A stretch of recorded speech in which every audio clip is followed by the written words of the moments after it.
Greetings. Today we continue part 4 of Unlike Kind Faith from 1 Peter 2, verses 1 through 4. Finally, Peter concludes verse 2 of chapter 2 with a statement of fact. Because of the teachers and those who follow after their patterns, the way of truth, it shall be evil spoken against. Now, at the beginning of my pastoral ministry, I was bivocational. I worked for the city police department, and I was the associate pastor and then quit to become the pastor of my first church.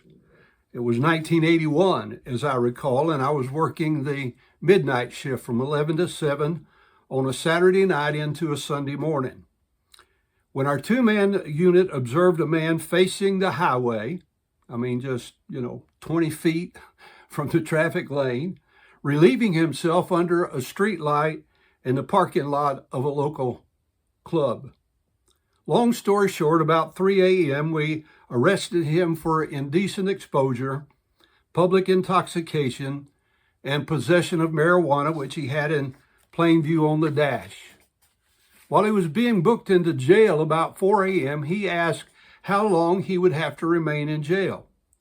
When I informed that he had to stay 8 hours on the public intoxication charge, he began to calculate. And then he replied, "I can't stay here till 12 noon. I have to teach a Sunday school class at 10 a.m. Without a moment's hesitation, I asked him, "You're a Baptist, aren't you?"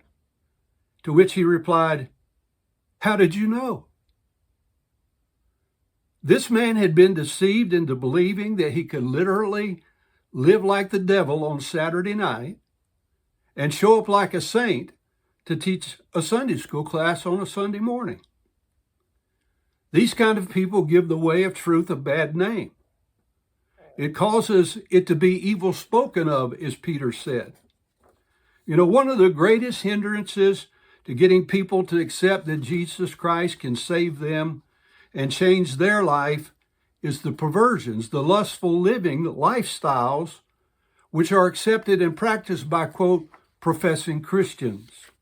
If one preacher, teacher, church member cheats on his wife or beats his children or steals or does anything, then the world believes that all preachers and teachers and church members are like that. Sad to say, but true. The number 3, the perdition that awaits the false teachers from 2 Peter 2:3. The perdition that awaits the false teachers. It literally says, "And because of greediness or covetousness, they shall make merchandise of you, exploit by deception, you all by means of feigned, false, or falsified words, whose particular judgment now of a long time, it's not lingering, it's not idling, and their particular damnation, condemnation, utter destruction, their perdition, it is not slumbering in sleep." So the motive of these false teachers is exposed by Peter when he says, "By means of greediness, they shall make profit from you all." Sounds like prosperity preaching to me. We've been called to preach the truth regardless of profit. God give us this day our daily bread. Yet I find the truth is often sacrificed for profit.